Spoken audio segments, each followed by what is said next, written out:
प्रिय विद्यार्थियों, आज हम विशिनल ग्लाइकोल की रासायनिक अभिक्रियाओं का अध्ययन करेंगे। विशिनल ग्लाइकोल का महत्वपूर्ण उदाहरण एथिलीन ग्लाइकोल है। यह प्राथमिक अल्कोहल की सभी रासायनिक अभिक्रियाएं देता है। एक हाइड्रोक्सिल समूह पर अभिक्रिया होने पर दूसरे OH समूह की क्रियाशीलता प्रभावित होती है। इसे हम निम्न अभिक्रियाओं के उदाहरण से समझ सकते हैं। प्रथम अभिक्रिया सोडियम के साथ।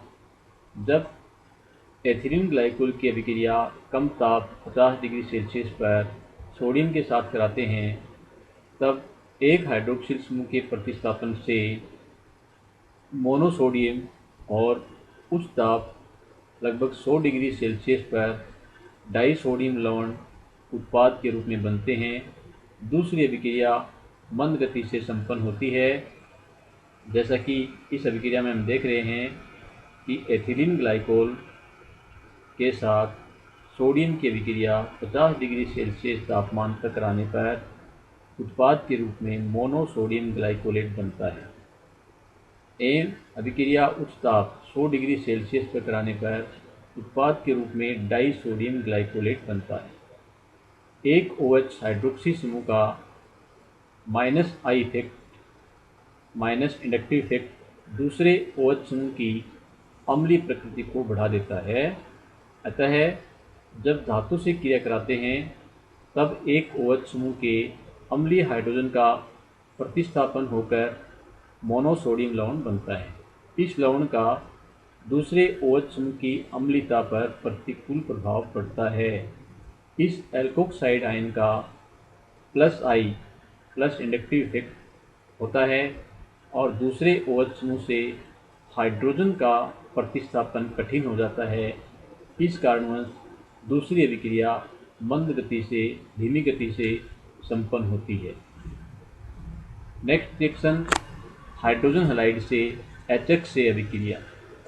यह अभिक्रिया भी 2 चरणों में संपन्न होती है। प्रथम कम ताप पर 2-क्लोरोएथेनॉल और उच्च ताप पर 1,2-डाइक्लोरोएथेन प्राप्त होते हैं।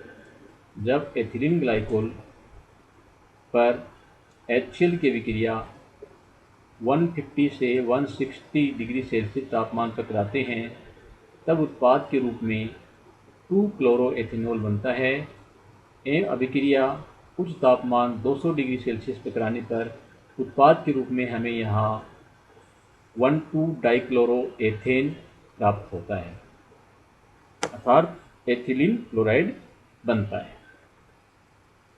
नेक्स्ट अभिक्रिया ऑक्सीकरण। भिन्न भिन्न ऑक्सीकारकों के साथ और अभिक्रिया की परिस्थिति पर निर्भर करता है कि कौन सा उत्पाद प्राप्त होगा। इस क्रिया द्वारा कार्बन कार्बन बंध का क्लीवेज विदलन हो सकता है या बंध बिना किसी क्षति के प्रोटेक्ट कर सकता है। ये निम्न अभिक्रियाओं से स्पष्ट है। प्रथम अभिक्रिया जैसे इसमें कार्बन कार्बन बंध विखंडन के साथ ऑक्सीकरण लेड टेट्राएसीटेट या पैराआयोडिक अम्ल HiO4 के साथ ऑक्सीकरण कराने पर ग्लाइकोल का विखंडन हो जाता है और एल्डिहाइड उत्पाद प्राप्त होता है। इस क्रिया को ऑक्सीकारक विदलन कहते हैं।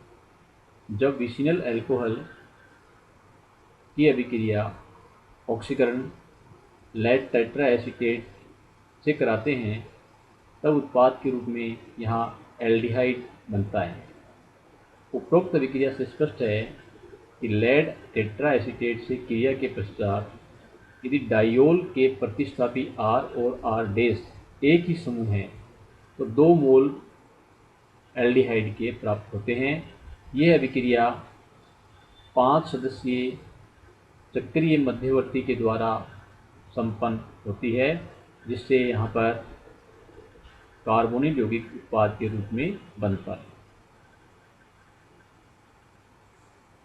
नेक्स्ट अभिक्रिया पर आयोडिक अम्ल HiO4 के साथ अभिक्रिया। जब विशिनल ग्लाइकोल की अभिक्रिया HiO4 पर आयोडिक अम्ल से कराते हैं, तब उत्पाद के रूप में कार्बोनिल यौगिक एल्डिहाइड बनते हैं। यदि यहाँ पर एथिलीन ग्लाइकोल के साथ HiO4 की अभिक्रिया कराते हैं तब उत्पाद के रूप में फॉर्मल्डिहाइड बनता है। ये दोनों अभिक्रियाएं किसी डाइयोल में OH समूह की पोजीशन ज्ञात करने में सहायक होती हैं, क्योंकि क्रियाकारक डाइयोल के 2 कार्बन जिन पर OH समूह होते हैं उत्पाद के रूप में प्राप्त एल्डिहाइड के कार्बोनिल कार्बन में परिवर्तित होते हैं। इसके अतिरिक्त अम्लीय या क्षारीय या उदासीन KMnO4 पोटेशियम परमैंगनेट अथवा क्रोमिक अम्ल अथवा अम्लीय पोटेशियम डाइक्रोमेट के साथ डाइयोल का ऑक्सीकरण कराते हैं तब विखंडन के पश्चात अम्ल उत्पाद प्राप्त होते हैं। जब विसिनल ग्लाइकोल का ऑक्सीकरण अम्लीय क्षारीय KMnO4 से या क्रोमिक एसिड से कराते हैं तब उत्पाद के रूप में हमें यहाँ अम्ल प्राप्त होते हैं। यदि यहाँ पर एथिलीन ग्लाइकोल का ऑक्सीकरण क्रोमिक अम्ल या क्षारीय उदासीन KMnO4 से कराया जाए तब उत्पाद के रूप में फॉर्मिक एसिड बनता है। नेक्स्ट अभिक्रिया कार्बन कार्बन बंध विखंडन के बिना ऑक्सीकरण। दोनों OH समूह के विभिन्न स्टेप में ऑक्सीकरण के कारण से भिन्न भिन्न उत्पाद यहाँ पर बनते हैं। जैसे एथिलीन ग्लाइकोल है, इसका ऑक्सीकरण होने पर यहाँ पर ग्लाइकोल एल्डिहाइड उत्पाद के रूप में बनता है एवं इसका ऑक्सीकरण होने पर ग्लाइकोलिक अम्ल बनता है। यहाँ पर CH2OH OH समूह के ऑक्सीकरण CHO समूह में होता है एवं नेक्स्ट स्टेप में CHO समूह का ऑक्सीकरण COOH समूह में होता है, जिससे उत्पाद के रूप में यहाँ ग्लाइकोलिक अम्ल बनता है। इस स्टेप में ग्लाइकोल एल्डिहाइड का ऑक्सीकरण होने पर ग्लाइऑक्जेल बनता है और ग्लाइऑक्जेल के ऑक्सीकरण से ग्लाइऑक्जेलिक अम्ल बनता है। द नेक्स्ट स्टेप में ग्लाइऑक्जेलिक अम्ल के ऑक्सीकरण से ऑक्जेलिक अम्ल बनता है।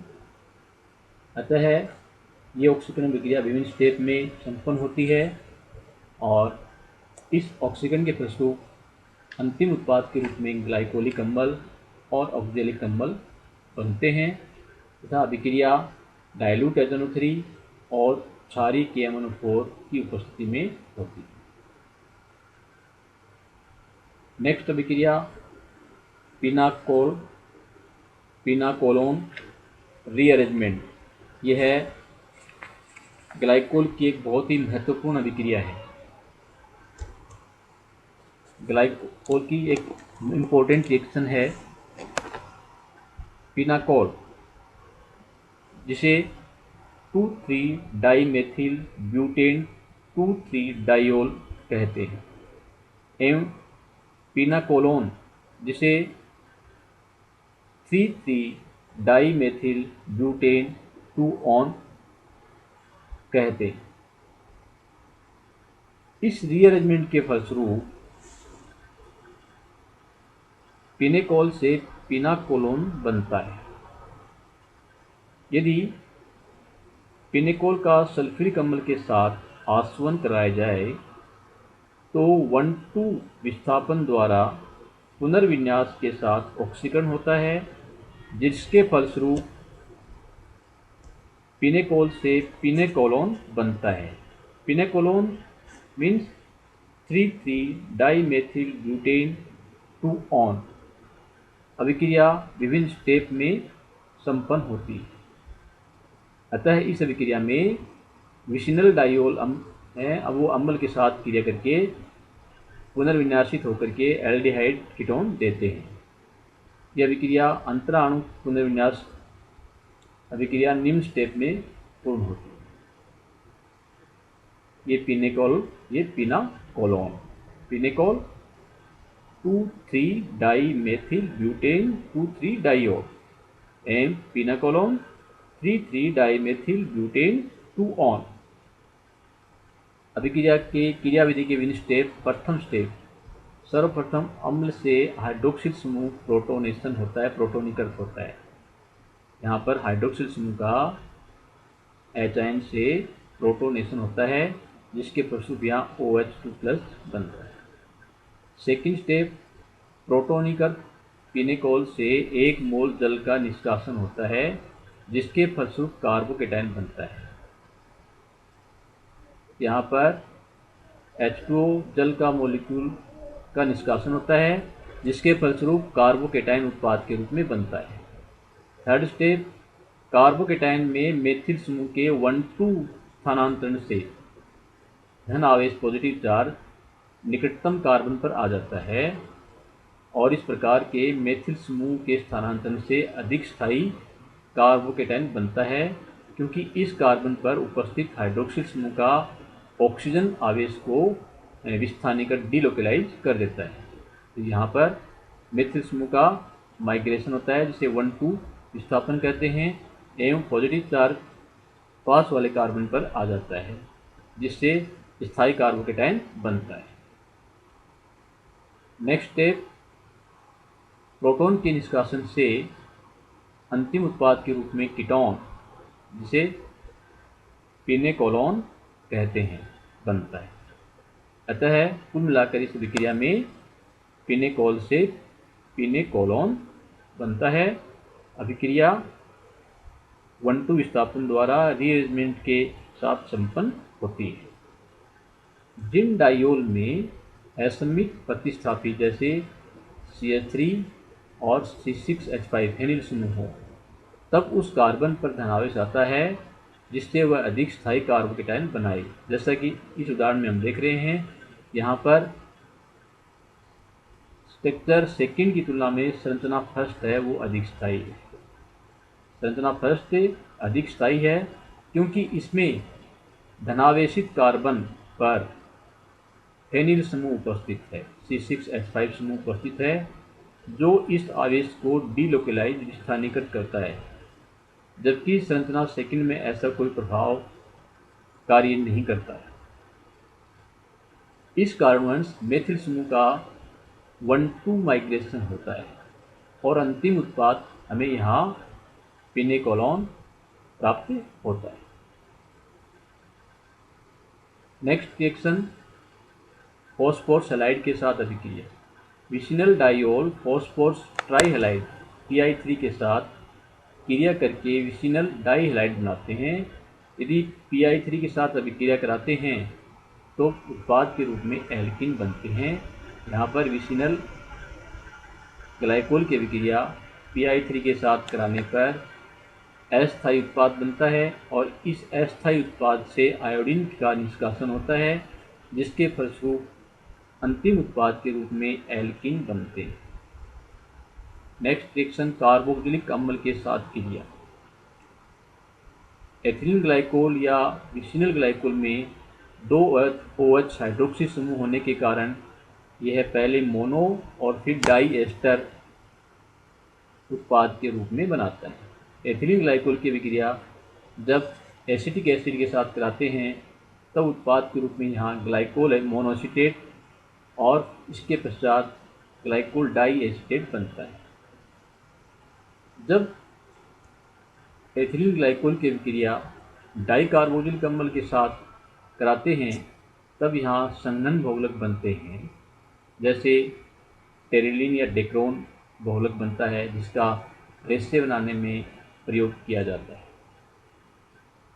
जब एथिलीन ग्लाइकोल की अभिक्रिया टरथैलिक अम्ल के साथ कराई जाती है तो संघनन अभिक्रिया के फलस्वरूप उत्पाद के रूप में टेरिलीन या डेक्रोन बनता है। यहाँ पर H2 अणु का निष्कासन होता है। यह टेरिलीन या डेक्रोन रेशे बनाने में प्रयुक्त होता है। अतः एथिलीन ग्लाइकोल के साथ टरथैलिक अम्ल की क्रिया से संघनन बहुलक टेरिलीन या डेक्रोन बनाए जाते हैं। नेक्स्ट रिएक्शन, खनिज अम्लों के मिश्रण सांद्र H2SO4 प्लस सांद्र HNO3 के साथ डाइयोल निम्न अभिक्रिया देते हैं। जब एथिलीन ग्लाइकोल की अभिक्रिया सांद्र H2SO4 प्लस सांद्र HNO3 के मिश्रण से कराते हैं तब उत्पाद के रूप में यहाँ ग्लाइकोल डाइनाइट्रेट बनता है। यह एक विस्फोटक पदार्थ है। नेक्स्ट सेक्शन, निर्जलीकरण। निर्जलीकरण के फलस्वरूप एथिलीन ग्लाइकोल विभिन्न परिस्थितियों में भिन्न भिन्न उत्पाद बनाते हैं। एथिलीन ग्लाइकोल का निर्जलीकरण जब निर्जल ZnCl2 की उपस्थिति में कराते हैं तब हमें यहाँ पहले वाइनिल अल्कोहल प्राप्त होता है तथा यह रीअरेंजमेंट होकर के अंतिम उत्पाद के रूप में एसिटाल्डिहाइड देता है।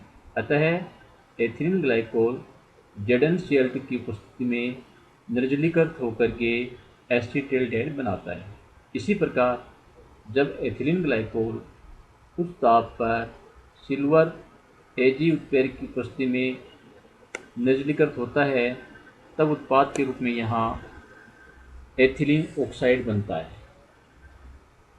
एवं जब एथिलीन ग्लाइकोल का शानदार H2SO4 की उपस्थिति में निर्जलीकरण संपन्न कराते हैं तब उत्पाद के रूप में 1,4-डाइऑक्सेन बनता है। यह एक औद्योगिक विलायक है, इसे औद्योगिक विलायक के रूप में प्रयुक्त किया जाता है। तथा जब एथिलीन ग्लाइकोल की निर्जलीकरण अभिक्रिया H3PO4 फॉस्फोरिक अम्ल के साथ संपन्न कराते हैं तब उत्पाद के रूप में यहाँ डाई एथिलीन ग्लाइकोल बनता है। अतः एथिलीन ग्लाइकोल विभिन्न निर्जलीकारक की उपस्थिति में भिन्न भिन्न उत्पाद देते हैं। नेक्स्ट अभिक्रिया एल्डिहाइड और कीटोन के साथ। विसिनल ग्लाइकोल या एथिलीन ग्लाइकोल एल्डिहाइड और कीटोन के साथ अभिक्रिया करके चक्रीय एसिटल और कीटल यौगिक बनाते हैं। इसका उपयोग कार्बोनिल समूह के प्रोटेक्शन में किया जाता है क्योंकि इस अभिक्रिया में यौगिकों की HiO4 से क्रिया करवा करके कार्बोनिल समूह को आसानी से पुनः प्राप्त किया जा सकता है। एथिलीन ग्लाइकोल की अभिक्रिया जब एल्डिहाइड से कराते हैं तब उत्पाद के रूप में चक्रीय एसिटल बनते हैं एवं जब एथिलीन ग्लाइकोल की अभिक्रिया कीटोन से कराते हैं तब उत्पाद के रूप में चक्रीय कीटल बनते हैं एवं इन चक्रीय एसिटल और चक्रीय कीटल को HiO4 से अभिक्रिया कराते हैं तब हम पुनः कार्बोनिल यौगिक एल्डिहाइड या कीटोन इनसे प्राप्त कर सकते हैं।